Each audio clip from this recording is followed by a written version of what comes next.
And good evening, everybody. Welcome to the latest edition of the African American Athlete. I'm Ricky Hampton with my friend and fraternity brother Michael Roberson coming to you on a Monday evening. Hope everybody's had a fantastic weekend. Hope all your teams Happy won. birthday to Mike. And happy birthday to Mike. Had a great birthday weekend. Mike, we got a good show tonight. Better than good, great. We got two legendary guys from the world of black college football. Coach William Head, a legendary coach at Fisk University, administrator, uh, worked at several HBCUs over his career as an athletic director, coach, football legend as a coach, played at Fisk University, and the pride of Tennessee State. When you wear number 12 at Tennessee State, well, you better be able to get down. And James Wade came in there and led the Tigers to the first OVC championship, I believe. Correct, James? No, that wasn't me. That was Leon Murray. But y'all did not win it your first year? Okay. Yeah. All right. Okay. It was Nonetheless, y'all won. Yeah. Y'all, Yeah. y'all were definitely a winning team. We got James Wade in the house. And we're going to get to several times. James, when I saw a post you had today, I had to get in touch with you. I've been trying to get you on really for years, man. But when I saw what you talked about today regarding the state of not only Tennessee State football, but I think that applies to HBCU football and the lower levels of football all over.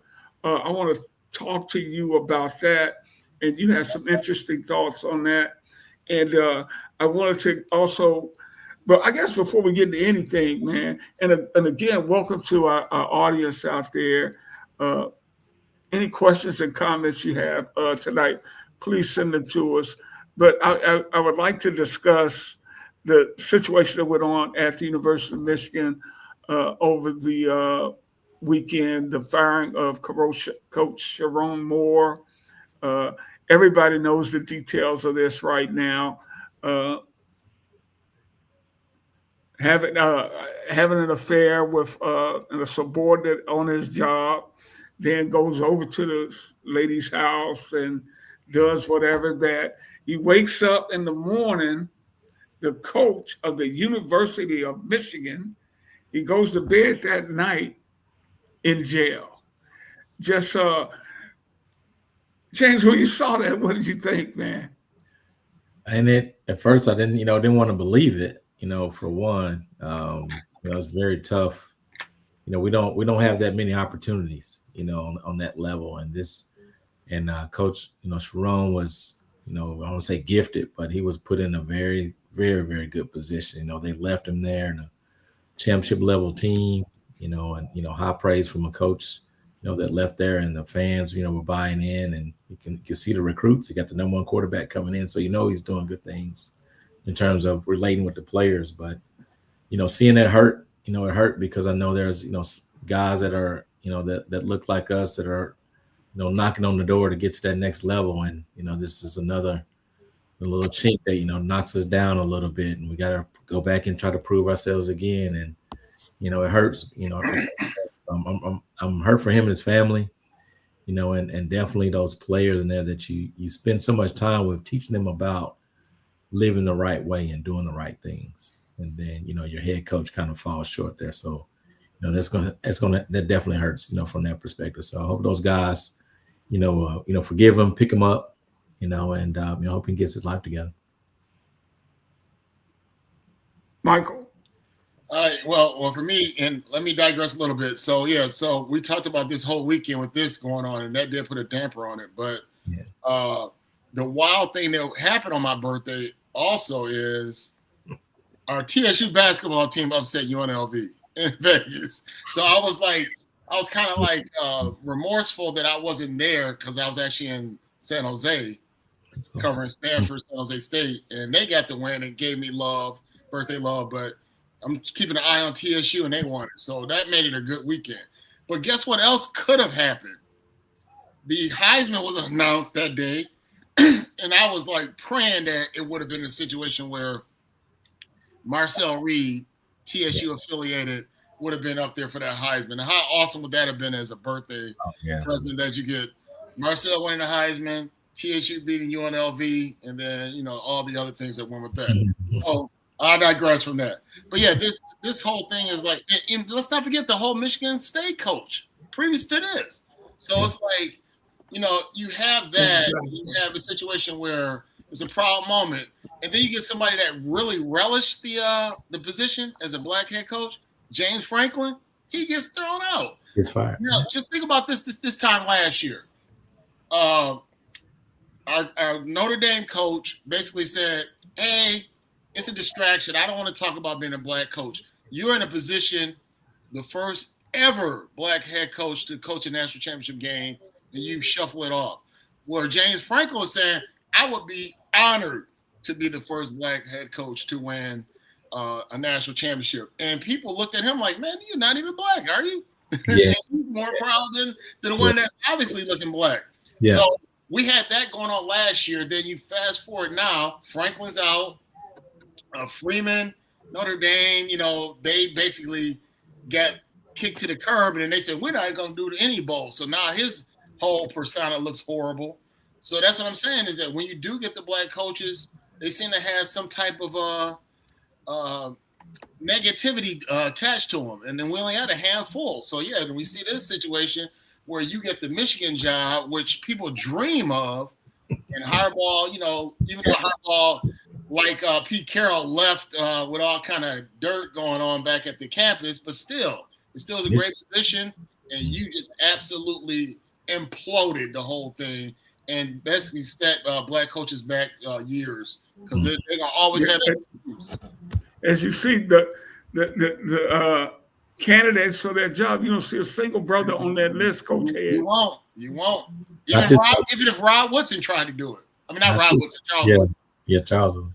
Yeah, not this cycle. Maybe another 8 years, but not this cycle for sure. Right. Coach. I am now calling the Big Ten. That zero in Big Ten is the black hole for black coaches. Mm-hmm. It is, and I won't blame the conference. I'll blame the two gentlemen at Michigan and Michigan State for missteps that cost them their jobs. But in the James Franklin case, I listened to a young man on the internet last night after we talked, Rick, and he was talking about the fact that there was some scuffling, shuffling, whatever, of the folks who give money to the Penn State program. So it struck me like, as it sounded like the University of Texas situation was when Charlie Strong went down there, and the largest contributor to the university said he can be the offensive coordinator, he can even be the defensive coordinator, but he can't be the face of Texas football. And I am satisfied in this era of half-truths, cancel culture, all of these things, that these men were under tremendous pressure to do a reclamation project on programs that were suffering. Tucker up at Michigan State had 2 good years before they decided to, well, 1 good year, 1 not so good, before they decided to lynch him.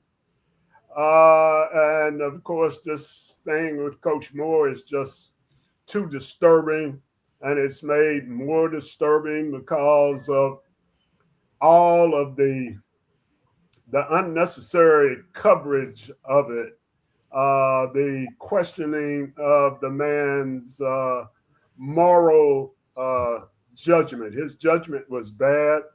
I would not say his morals are bad, but he made a bad call. It was 4th and 1 on the 1, and he threw a deep pass, and out the end zone. and that was not a that wasn't necessary or viable. So you find yourself, as a friend of mine wrote on his Facebook page, he is quite dismayed by what this gentleman did to himself, but he finds it very, very difficult to watch him being crucified over and over and over and over again. I'm totally with that. I'm very disappointed with him. But man, this is for one coach. I hope somebody's telling, bro, this is the death sentence. You can rise from this. There are better days ahead. But I find it strange in this country, a football coach is held to higher standards than the president of the United States. Hallelujah. For sure. But we would be remiss. We would be remiss if we didn't go through the elephant in the room. Also, that dynamic that goes all the way back to Jack Johnson, big black man, white woman. You're gonna always be the worst. Look, race is to me, race is always a part of situations like this. If he was a white coach and Michigan was in the playoffs and they were pleased with the direction of the football team, we might hear about this, but we wouldn't hear about it until after the season was over. I am quite sure about that. But what's the gentleman who was just removed as the interim coach at Arkansas, who was the head coach at Louisville at one time? Bobby Petrino. Yeah. He in his first trip to Arkansas, he was accused and appropriately disciplined for the same crime that Mr. Moore committed. So much so that he told a lie and said he had a motorcycle accident. Right. Usually when motorcycle accidents happen, you hurt your lower body. This particular gentleman had bruises about his shoulders and his neck and his head from a baseball bat, softball bat that they say his girlfriend had at her house and walked in on the tube. Now, I can't verify that. That may or may not be true, but that's the story in Arkansas. I had just left the employ of Arkansas Pine Bluff and had several friends there. So the action that Michigan took is appropriate, given what we know about these types of circumstances. The over-the-top finger pointing, finger wagging, all of that, I think, but it's a sign of the times. Everybody's got one of these doggone things in their pocket or in their hand for 24/7. So everybody gets to give their critique. Yeah, everybody's a reporter now. Yeah. I talked to a friend in Kentucky about what happened on the Kentucky State campus the other day, the shooting there. And she had a particular scenario that she'd been given somebody and would not yield to the fact that that was not true. So I sent a video that a friend of mine who works on the Kentucky State campus sent me. And she said, "Oh, okay." So what happened and how it happened is, as far as I've been able to read, has not been clarified, other than the fact that there was an inappropriate relationship. And of course, giving an employee a $40,000 raise doesn't help a lot. Yeah, his major flaw was mistake was going over to the house. Yeah, I think it was. That's what ended him up in jail, man. Yeah. But again, we the black white thing, I mean, is different for us, and that's one of the things I want to have James on about, to talk about not just this incident, but I mean, in every segment of society, really. But we're channeling it into athletics right now. And James, you had a post today talking about the transfer portal and how it undermines HBCU athletics. Talk to our audience about what prompted you to come to these conclusions. Just a little back. I started the 1912 Sports Group with some more TSU alum. We're the NIL collective for TSU. We started in June of 2025. And it came about when we lost our head coach 2 weeks before spring ball. We went to Bowling Green, and 40 players went to the portal. So can you imagine trying to have spring practice with 50 players and not a full coaching staff, and then they don't arrive until July and August, and then you start playing football. So it was tough, as we were sitting there in the spring meeting with the new coach. It was like we have to, if we want to compete, we have to have funds to be able to attract and retain. And the big thing we were about is retention. The talent that, the risk that we take to go out on the road, identify the talent, bring in the talent, develop the talent, and then they leave. And then you got to start this whole process all over again. And some of these kids are, leaving for money and some promises. So this year, after the season's over, we lose 4 players that were basically first-year players off a 2-10 team, leave to get in the portal. And out of those 4, none of them were first team all conference. So that part, it's like they didn't even make all conference. What are you doing? I'm just saying they didn't even make all conference, and they're starting.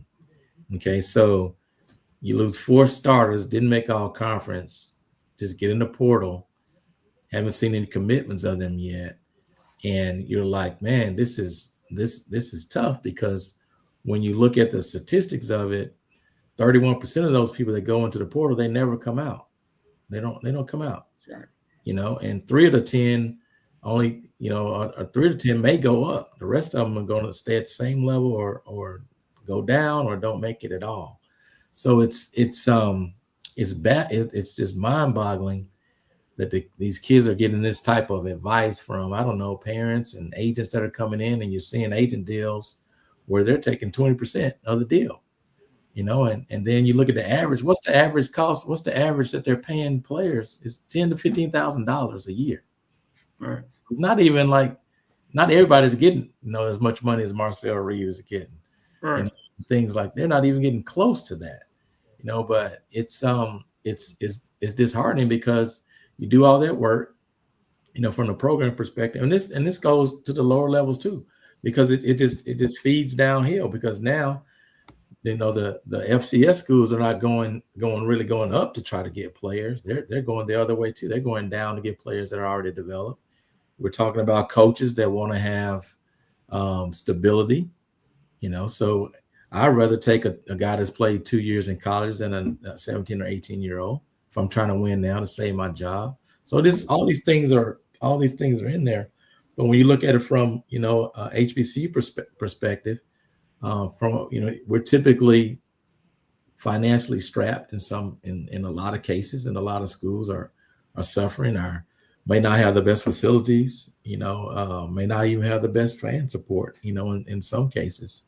So it's hard for us to stay competitive, because if we don't win it that next year, we're gonna have to have a whole new team to come in, and most likely with limited funds, you're not gonna get the best of the best that's available. You're gonna get that second and third tier, player in there. Yeah, Mike, give it. Yeah.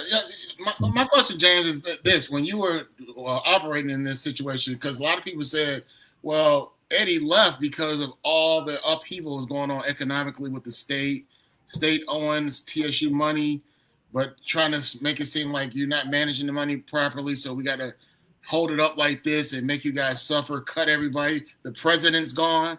Yeah. Dr. Glover's gone. So it's a lot of mess going on. And then how much of it is being a state school as opposed to someone like a Fisk and other schools that are private, that you can actually give them money, even though the NIL has changed that, but does it still kind of make it hard that you're the only state school in the area, and a lot of red tape has to come to be because of what's going on now with them owing about $1 billion to the school? Yeah, $2 billion. That was like $2 billion. Right. No, that's 2 billion. Everybody, billion with the B.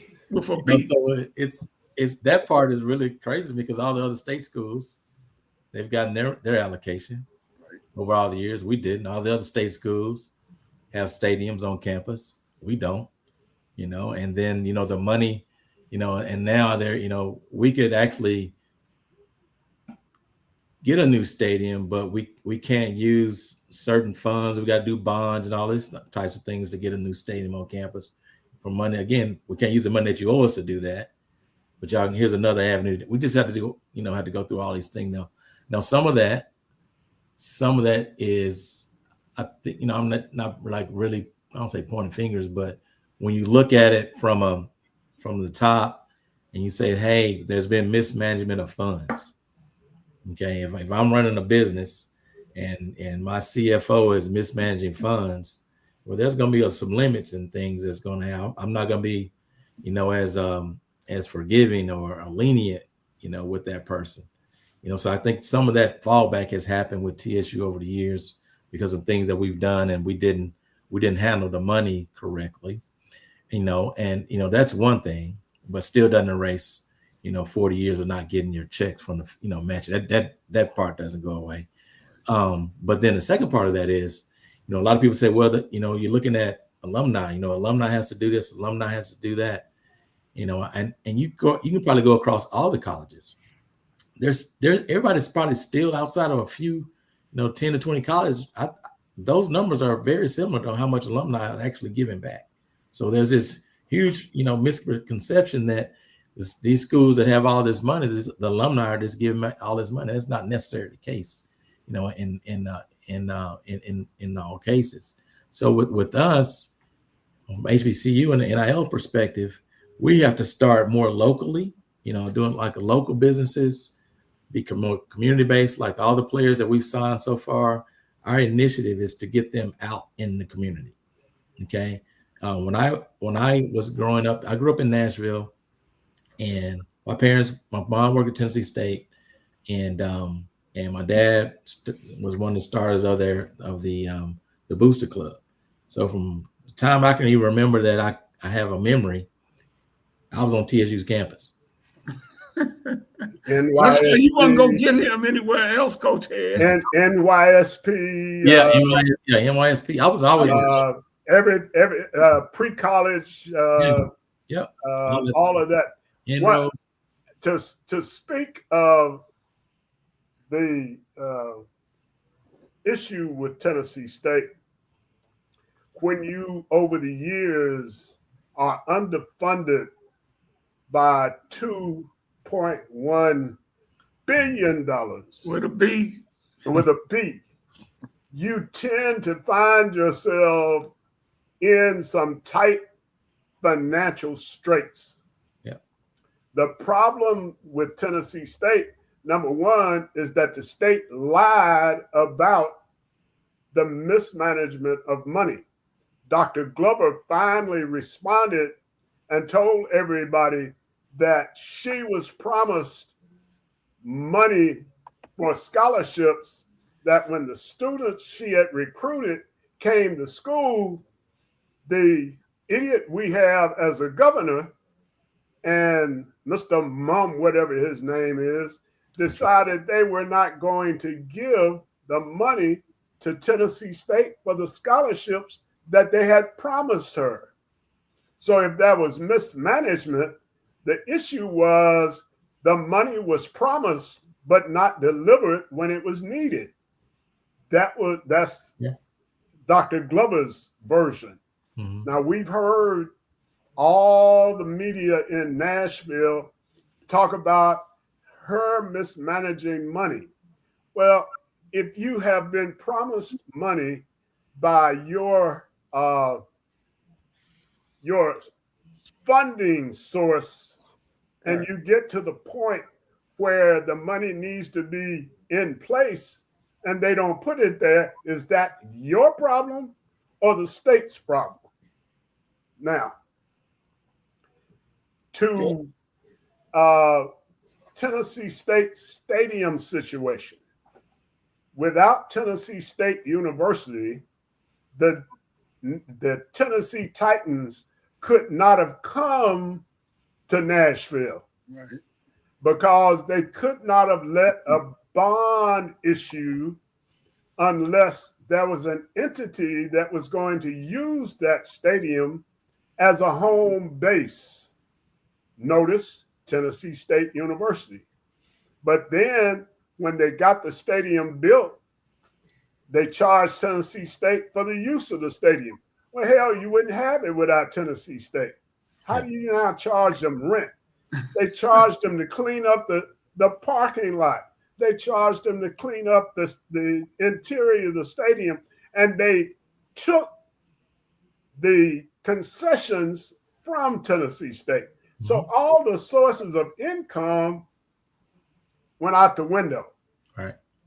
All the ticket sales went into rental and taking care of preparing the field, cleaning up afterwards, and security.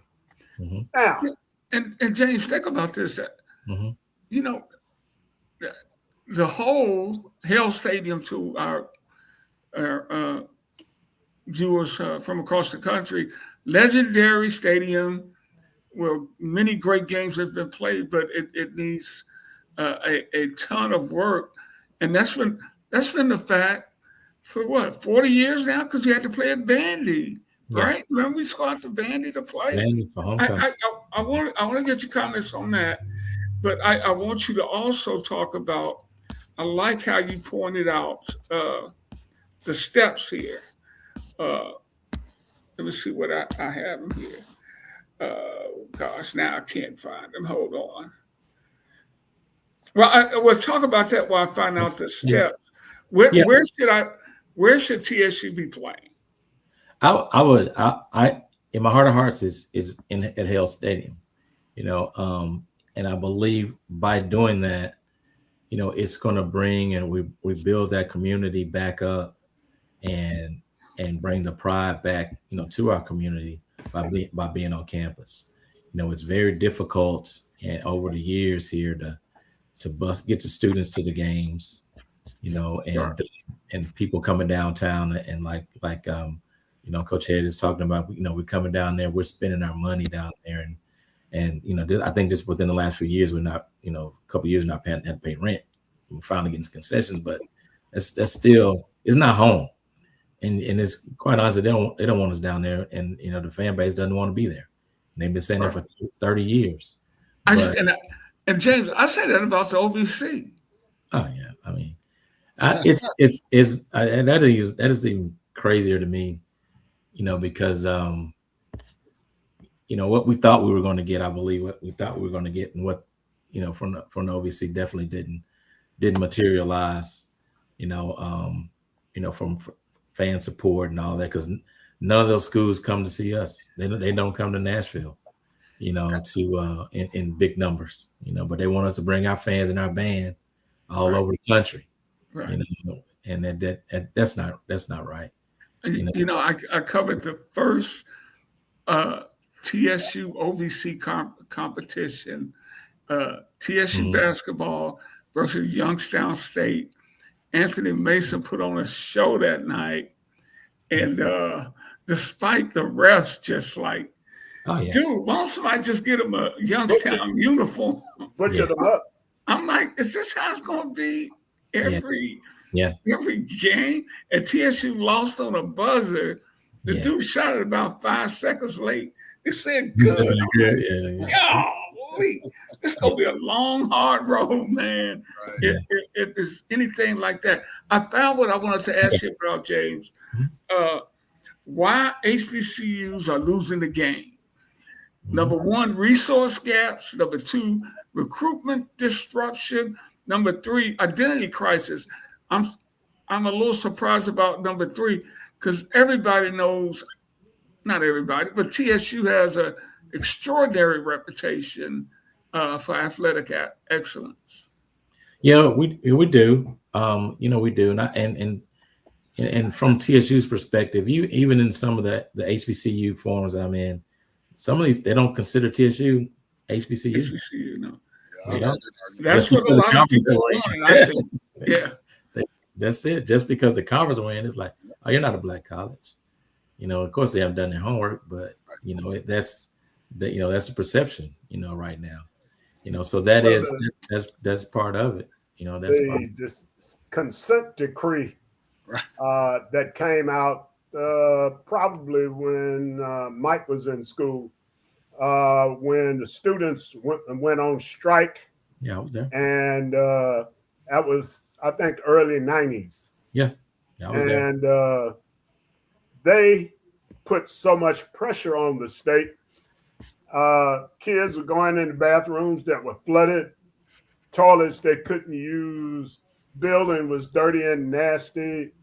All of those things.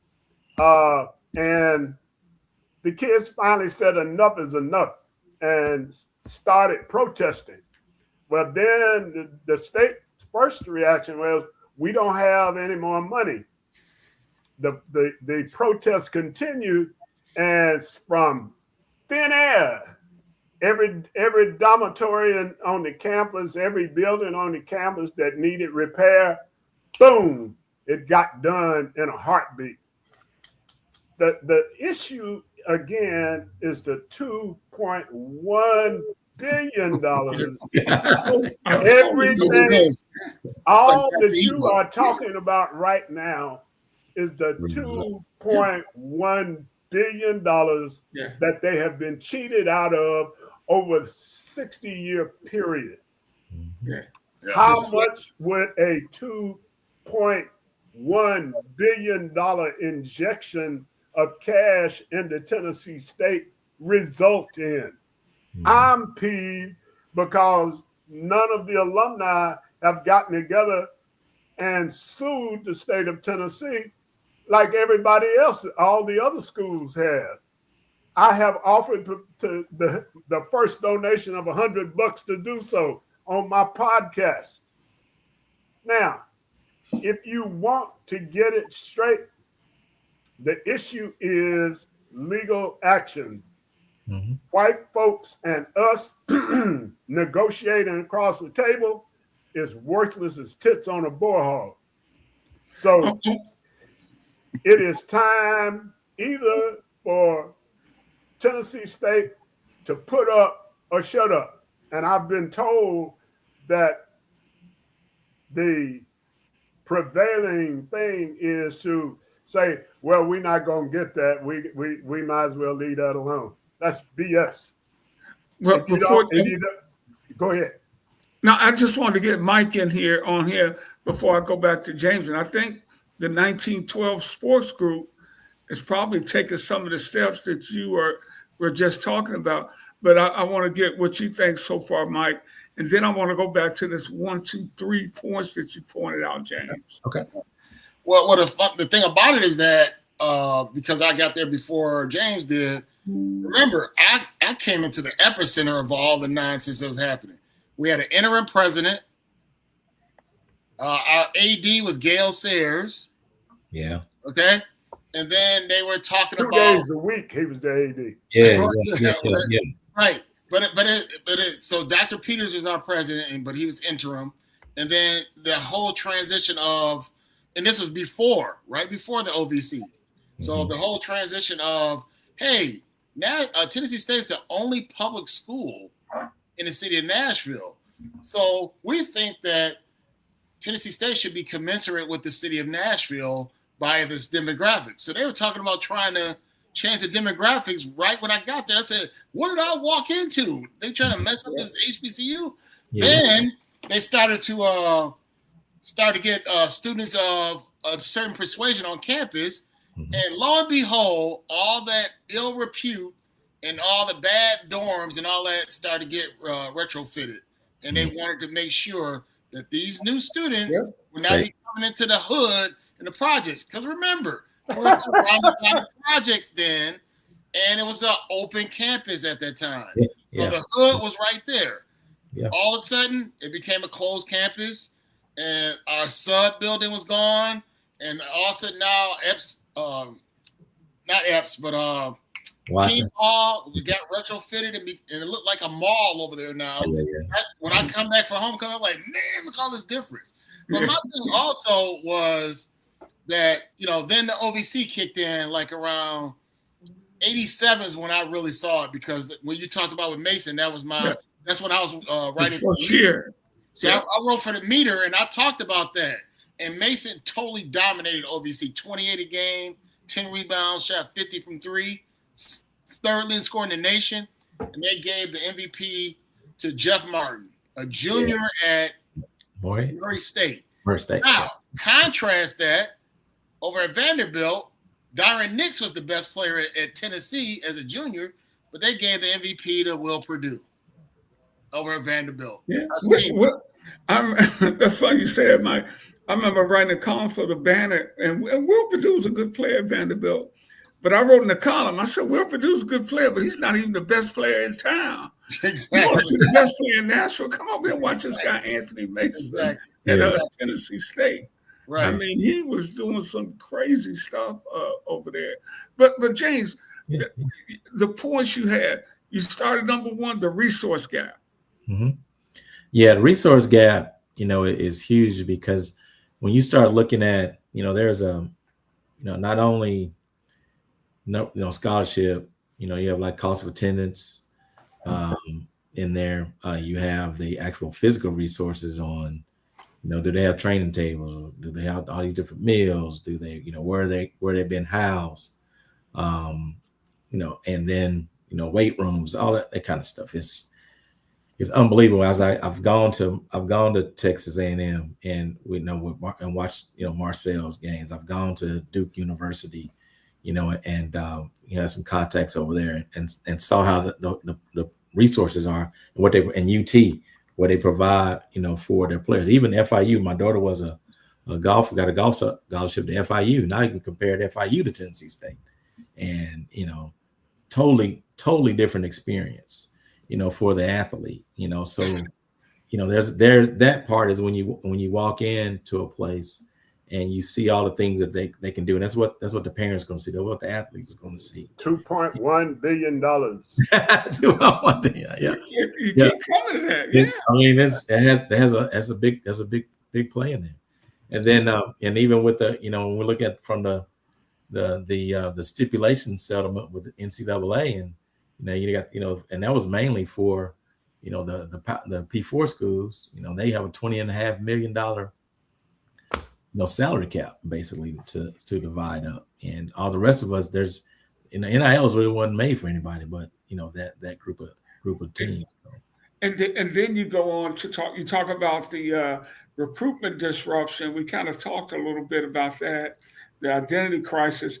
Mickey Joseph from Grambling State says, if a kid leaves for a group of 5 or a Power 5, I need a buyout. I need compensation for that.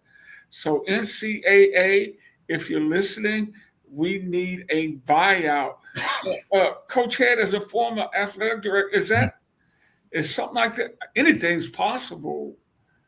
What do you think about what Coach Joseph had to say? The NCAA is the biggest boondoggle in the history of sports. A youngster who wants to go to a Division one AA, two, or three institution has to submit his transcript and all of that to the NCAA to be evaluated and his eligibility to be decided.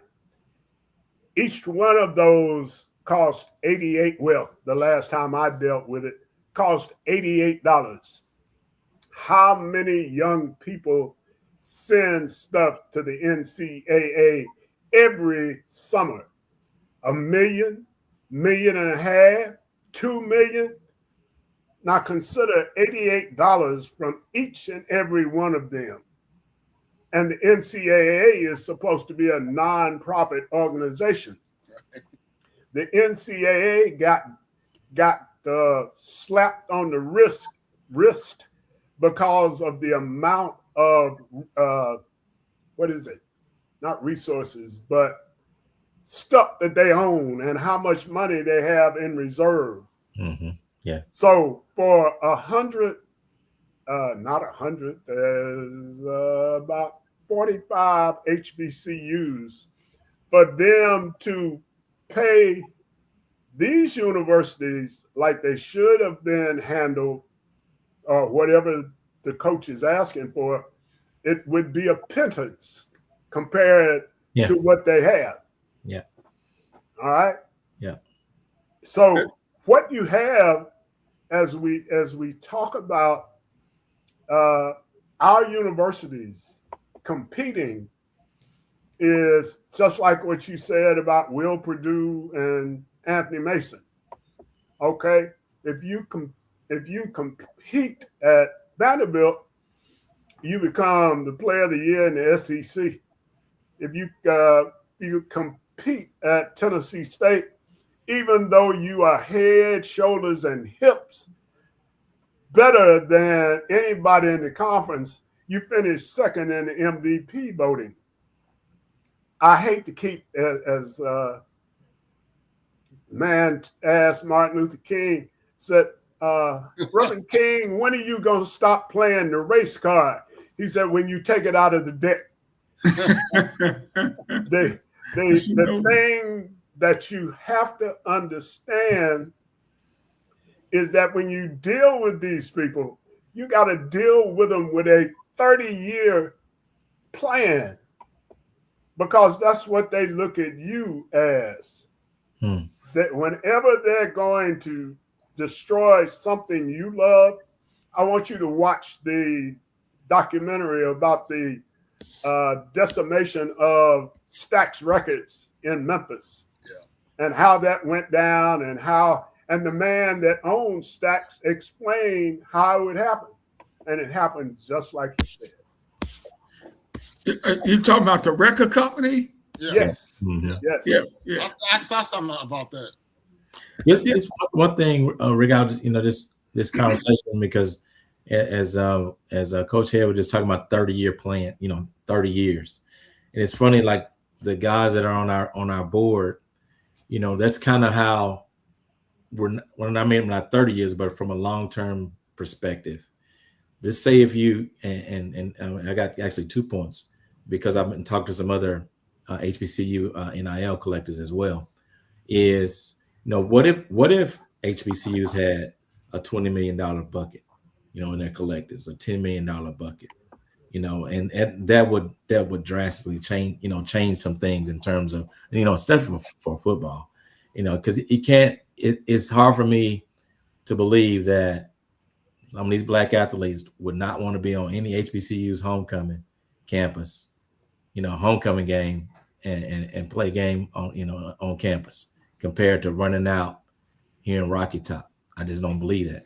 So one of the things that as we kind of position ourselves, I think from the HBCU NILs that have started, I think we should start grouping together and then we present to these larger corporations as a group instead of individual. And I think that'll help us get. Now we can get $20 million to split up between 40 schools or whatever, and because we're all out here doing the same thing in our own little spaces, but we're doing it with 250 athletes per school. Well, let's multiply that. Okay, now let's go sit down. We got 10,000 athletes now. Coca-Cola. We got 10,000 athletes. Tesla. What can y'all do for us? Because our people are buying your products. So absolutely. And like here, you have what needs to change. NIL equity pools. I think you're kind of speaking to that now. Transfer limitation and retention incentives. Because as you mentioned earlier, my son coaches, Ricky Jr. coaches on the JUCO level, and he has to recruit a guy and keep a guy even at JUCO. Yeah, I mean, the rules are, those years don't even count anymore. I don't believe. They don't.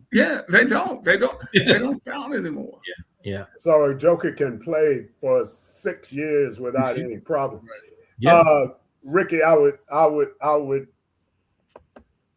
say to James that it is important with what you now are doing to look 20, 30 years down the road.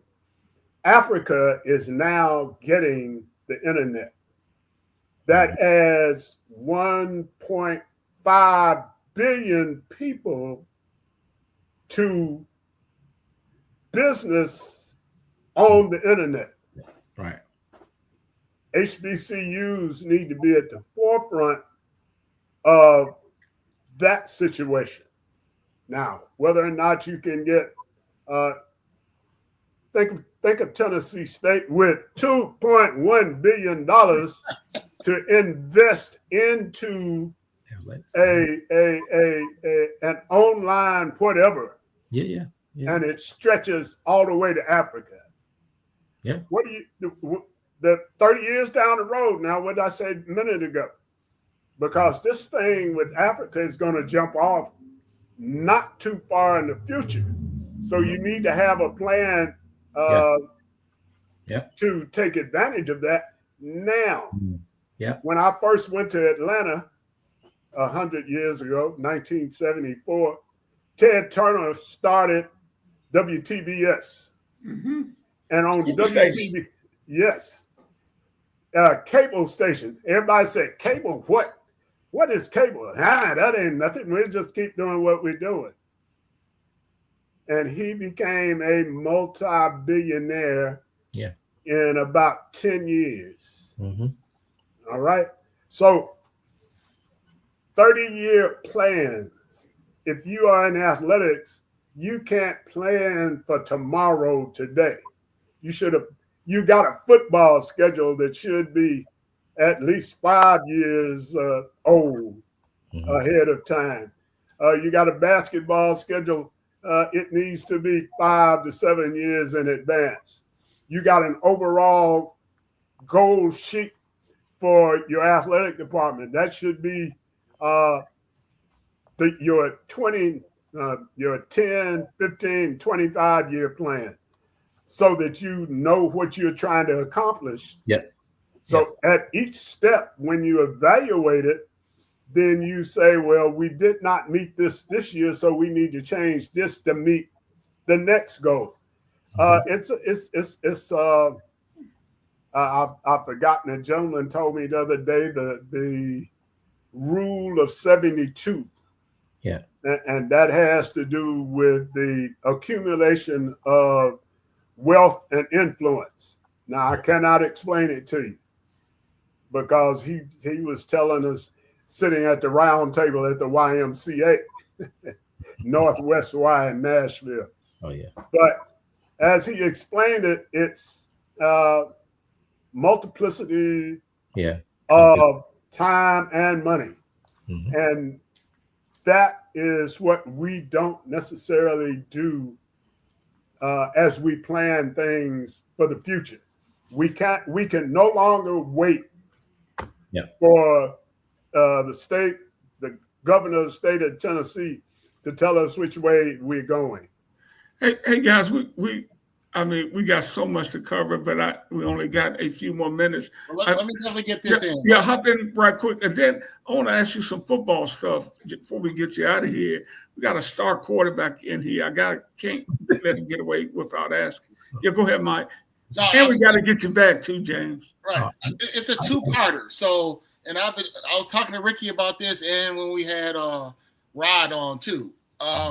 So, one part, you got Phil Knight doing his thing in Oregon and over here at Stanford. Does anyone expect our billionaire Oprah to have any kind of connection, or we just say, you know what, she's probably not even interested in any of our sporting things? So has she been pulled as helping get TSU to another plateau?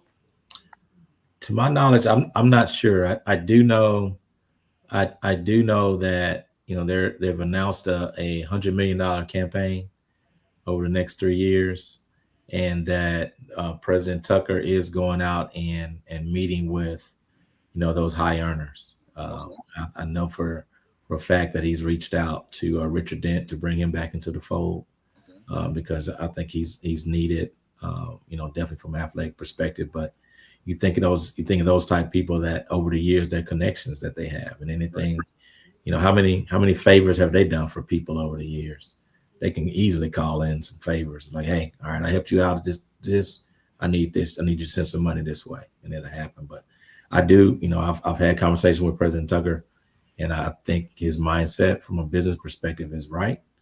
I think he's fiscally responsible, and I'm just kind of looking forward to him injecting that, that into our culture and kind of bringing everybody back in. And I'm starting to see that because people are starting to come back, even in the work that we're doing. 1912, people are starting to come back, just based on the direction of the school. $2.1 billion. Okay. Another part is this. Okay, devil's perspective. All right, I'm a recruit, maybe from the Chi, from my area, from the Chi, and I got a chance to go to this black college, plenty of honeys, all that stuff, right? It's in a major city. They have pro sports there too. Now, why is that not and guess what? You'll get to play on an NFL field, buddy. So why is that not a tool that will get everybody there? Dude, that is the recruiting tool. That is the recruiting tool. We were just talking about this the other day. Right. What other HBCU, first of all, plays in a metropolitan city? That's what I'm saying. That has an NFL team, that actually has an SEC team, and then looking at Nashville in itself and what it's become. Like when I'm talking to the guys for NIL and some of these, I'm saying, hey, yeah, you're gonna come get a great education. We'll have some NIL money for you, and we got a huge pool of companies to pull from. Okay. You're not, I'm not knocking the other schools, but I'm not in any these little small towns. I'm not in Jackson, Mississippi. Like Grambling. Pine Bluff. I'm not in Grambling. Right. Those are going to be very localized. No, we're going to build you up. I say, about LeBron went to the Lakers? That's to build his brand. He didn't go there to play basketball. He went there to get closer to entertainment. He's a businessman. He's a businessman. So that's the mindset. And the kid's like, oh, yeah. I said, yeah, that's what you want to look at. It says, all this is happening in Nashville. All this money is being made in Nashville.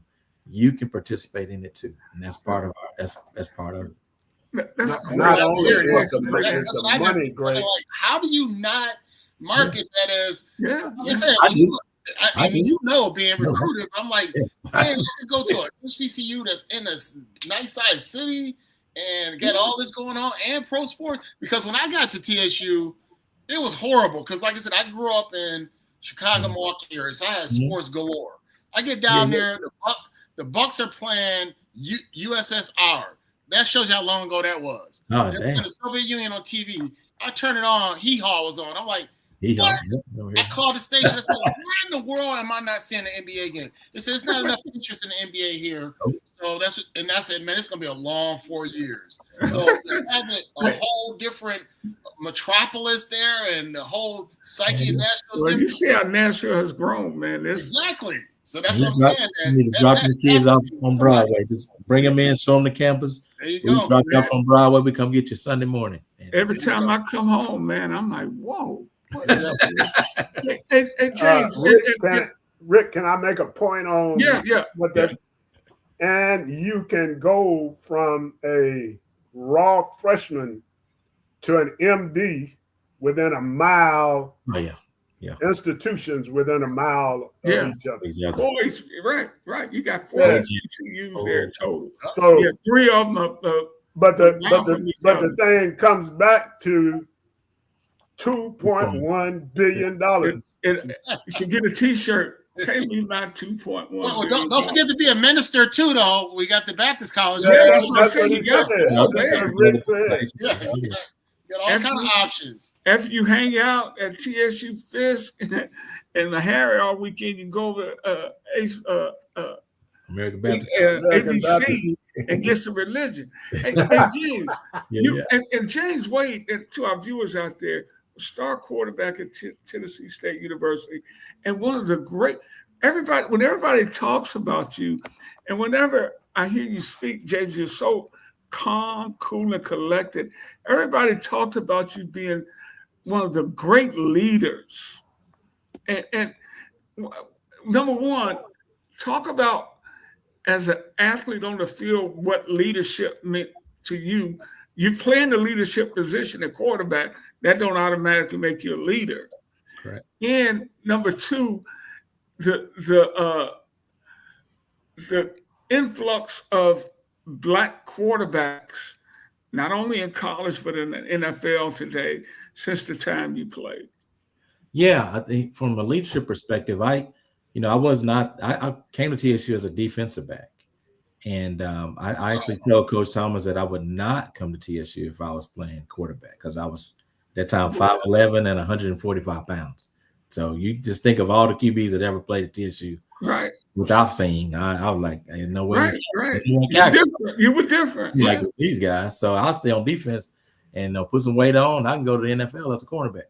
No, they moved me over. And I remember I cried. I cried that night. I called my mom and I said I wanted to leave. I said they lied to me. And I said I knew I should just play basketball. She said, no, you got to stick with it. So they recruited 6 other quarterbacks. So it was 9 total there. My redshirt freshman year, and they were all bigger, faster, stronger, and all that. I remember going into Coach Gillum's office. It was like, man, how am I going to play? How can I play? And he said, I can't tell you the answer to that. He said, you're going to have to figure it out. What's going to put you on the field and keep you on the field. So at that point, I knew I had to get stronger, but I watched how Coach, what the things that he harped on. And number one was reading defenses and understanding where to go with the ball. It didn't matter how far you threw it, but if you were throwing to the wrong person, right, you get moved back in the line. You just you back. But you had an exemplary arm, James. You were no slouch in throwing the football in high school. Well, I watched you on film. I didn't have to throw it that far in high school, but I didn't have to throw it far in high school. But in college, you got to throw those 30-yard comebacks on a rope. So that's different. Well, wouldn't you have the advantage on them knowing what is like to be a defensive player? So is that what got you ahead of everybody? It does. And a lot of people don't know this, but Rex Ryan, Robert Ryan, that was his first job. Yeah, it was at Tennessee State, and I spent more time with Coach Ryan than I did with Coach Gillum, and we were going over defenses. So when I would walk up to the line of scrimmage, I just look on a few keys, and I'm like, I kind of know 75% where I knew where all the weak areas were. Yeah. So I just had to make sure I got the drop, got my steps, and be ready to throw the ball, at that time, and that's what proved to the guys that I knew what to do, because I came in and beat out guys that they saw that were better athletes than me. I was not a rah-rah guy at all, but they were like, man, they trusted me in the huddle that I was going to, do the right thing with the ball. And that's kind of won me over. And it's, and without having to be the, everybody get on my back. No, I was not the loudest guy. I was probably one of the quietest guys, but when we walked in, got in that huddle, everybody, paid attention. They knew we were, the Lord gives you 2 ears and 1 mouth, so you did No what reason. you were supposed to do. And I'm sure you, as a former court, you got to be proud of what you're seeing in the game of football today from that position. Oh, I love it. I love it. You know, we still have, you know, the chirping out there that we're not, you know, we're not good enough. You know, this last little thing with bringing Phillip Rivers back to me is a little slap in the face to some. 44 years old. Come Oh my on. God, he skipped over a whole lot of guys that could go out there. You know, I just like, oh my God. So, but what I'm seeing now, and even, you know, throughout working with quarterbacks here in Florida, and then when I come up and work with quarterbacks up there, you know, making it they're a lot more cerebral now, and better passes of the ball, which is, you know, when I think of people that can actually pass the ball, you know, when the first time I didn't see Joe Gilliam Jr. play, but at 48 years old, he walked back on the field in spring and started throwing some passes. And I was like, oh my God, I can't imagine what he was like when he was younger. But what I'm seeing now, you know, with Dak, you know, with the Green Bay quarterback, you know, even Lamar is playing well. And then the guy that, you know, I'm not an Eagles fan, but Jalen Hurts does it the right way. And these guys are definitely, you know, setting the standard, you know, for this next wave of QB. So we've arrived. What was it like to play for Coach Gillen, one of the great coaches in the sport of football?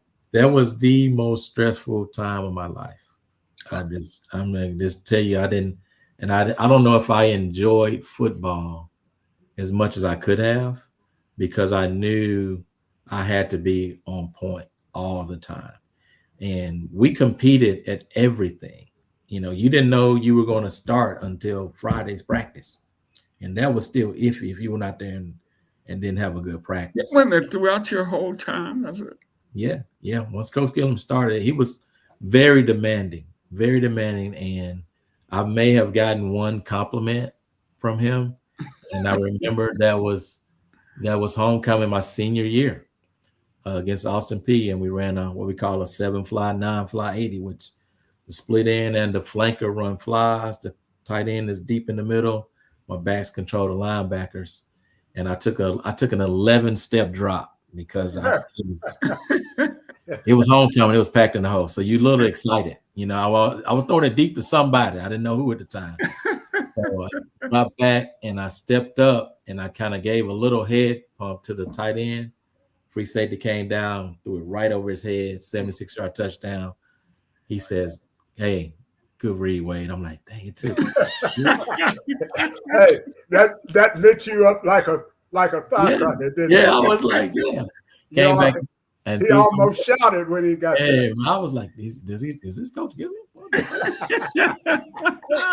Did you say that homecoming was in the hole? Yeah, it was Austin P. 1992. Yeah. Okay. You know what? Yeah, because I think I went to the last homecoming in the hole. I think it was 98.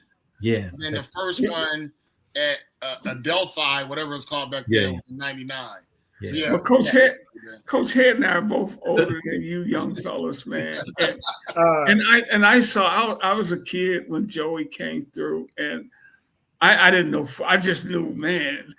Not only could he throw the ball, he did it with so much flair. Yeah. And I even remember a little bit of Eldridge Dickey. My father would I take was wondering if you remember that. Yeah. The Lord's Prayer.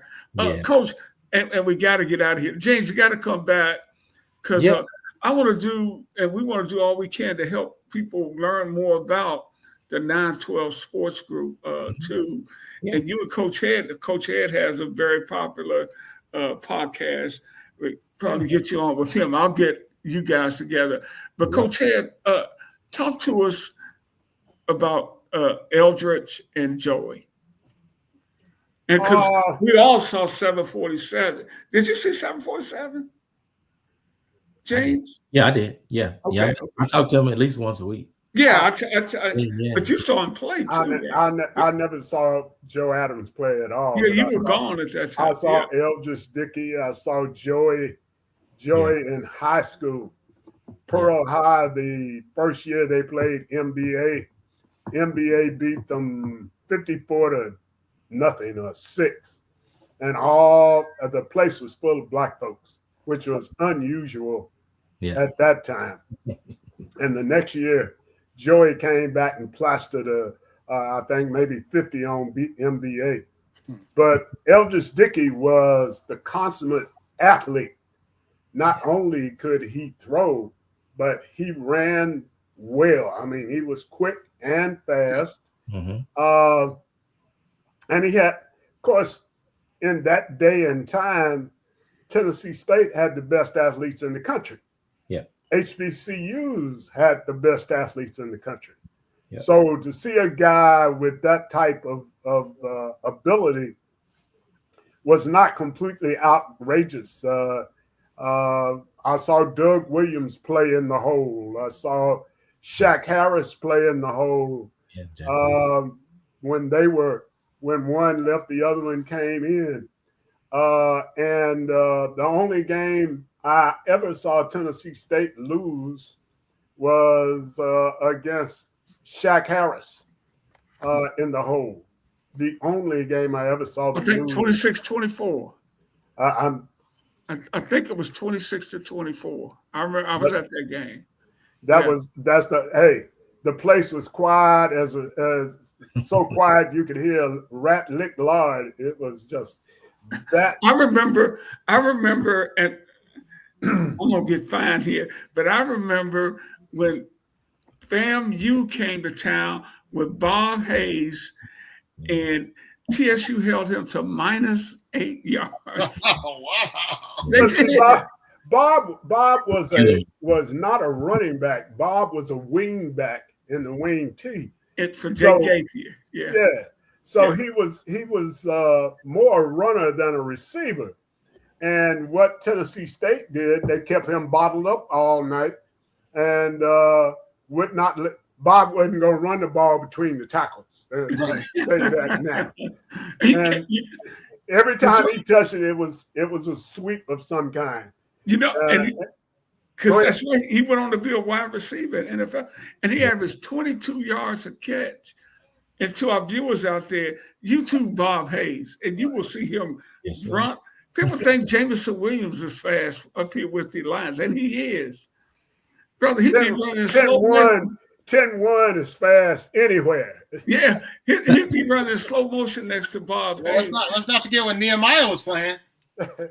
Skeets could do it. Hey, James, and this is it, and I gotta go. Coach talked about the halcyon days of Black college football. Everybody had great. What level can we get back to? Not only at Tennessee State, but for HBCU football as a whole, so people start coming to these games for more than just the halftime show. Yeah, that's the $1 million question right there, man. I think where all the schools are trying to search for that. I think it starts with the students. I really do, and we really have to hone them in, because there's a gap from. And I just use Tennessee State as an example. There's a gap from the time that I left school till now, where the even connection with the football players and the students, and you see the attendance has gone further and further down. Man, a lot of it has to do with going downtown, but a lot of that has to do with we don't promote that enough internally as a unit, as they should be supporting these sporting teams, all the teams, not just football. But I think that's one of the areas that we have to do is get the students back involved and heavily involved, because they're not coming to the games. And then when they start coming to the games and get that excitement back, then you're able to build. As they get older, they're still coming to the games, but you got some more students coming here.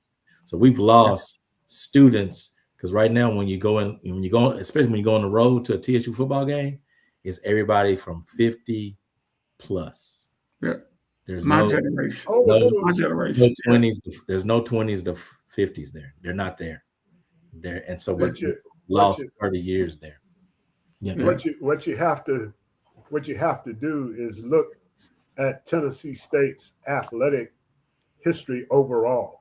Tennessee State has the greatest Olympic tradition in the country, bar none. Yes. Tennessee State has more Olympic medals than Some countries. 68 countries in the world. I didn't say 68 institutions in the United States. I said 68 countries in the world. So you don't know that because you never see that. Mm-hmm. You never see John Merritt being celebrated except at the John Merritt Classic, and it has dwindled because the SID that's supposed to be promoting it knows nothing of the history of the university. Yeah. What Brother Wade is saying is that the identity of the university has been muddled. Are we an HBCU or not? Right. Matter of fact, the state made them quit using the designation of HBCU. Are you kidding? Yeah. Back when the consent decree was signed. Can't use that anymore. You can't have your queen in ebony as a black college homecoming queen. You remember every year Ebony had a they forbade them to do that anymore. So they were trying to tone down black, as Mike was saying a few moments ago. The culture change was one that was perpetuated and led to the university being in the Ohio, the conference they're in, the OVC. OVC, yeah. The OVC offers Tennessee State 0. I agree with that. Hey, we got to do this again. We got to get out of here. Once again, happy birthday to you, Mike. I hope you had a fabulous weekend. Let me ask him this quick thing here. So, Mike, I gotta get out of here, man. Go ahead. Well, since we were like the Notre Dame of HBCUs being independent, is it absolutely a mandate that we go to the SWAC, because we're still leading national championships, but I think we might be tied now with FAMU or somebody. But we can't win a national championship now if the Celebration Bowl is the NEAC and the SWAC. Yeah. So, do we need to get into one of those conferences to back to our old days? Everybody is mad at Notre Dame because they won't play in a bowl game. Notre Dame going to a bowl game would be a loss in revenue for them. Right. And it would put their players in jeopardy when they don't need to be for less money. So I totally agree with what they're doing. With HBCU, we have to stop selling our market. We go and play at Ohio State, so Ohio State's fans can marvel at the marching of the aristocratic bands. They invite Florida A&M somewhere, so you keep going places and getting killed. So people say, "Well, y'all ain't playing no football. Play people that you can play with. Play with folks on your level." Ohio State played Grambling. It may have been this year, last year. Yeah. I'm like, why come y'all didn't call him in 1965? Yeah. You know why they didn't. Go play Eddie in 1965. Play Tennessee State the 2 years that they beat the University of Louisville and scared San Diego State into a heart attack. And I covered that game when they went up there and beat I mean, they physically they put a physical ass whooping on Louisville. That's why I tell people now, Louisville's football program has really gone up. After TSU went up there and whooped their ass like that, they're like, whoa, man. 2 years in a row now. Yeah. We invited them to homecoming. And there's some clips around of Coach Barrett talking about that.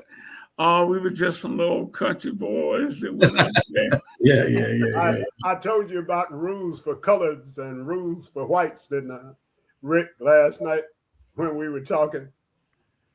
You remember I told you the meeting that Coach Merritt and Coach Gillum went to? Yeah. You told me. So, we got to do all this next time. James Wade, we got to get you back from my frat brother and friend Michael Roberson. And wait a minute, James is a noob too. Yeah, with 3 noobs, man. Yo, I was like, hey, wait. This is such a great show. Flagging going on, dude. Oh man, we got to get you back. Thank you, and thank you everybody for tuning in. We appreciate you. Sorry to the people coming up next. We went a little long, but we'll see you next week. James, I'll be in touch. Okay. God bless everybody. Take care. All right. Happy holidays, guys.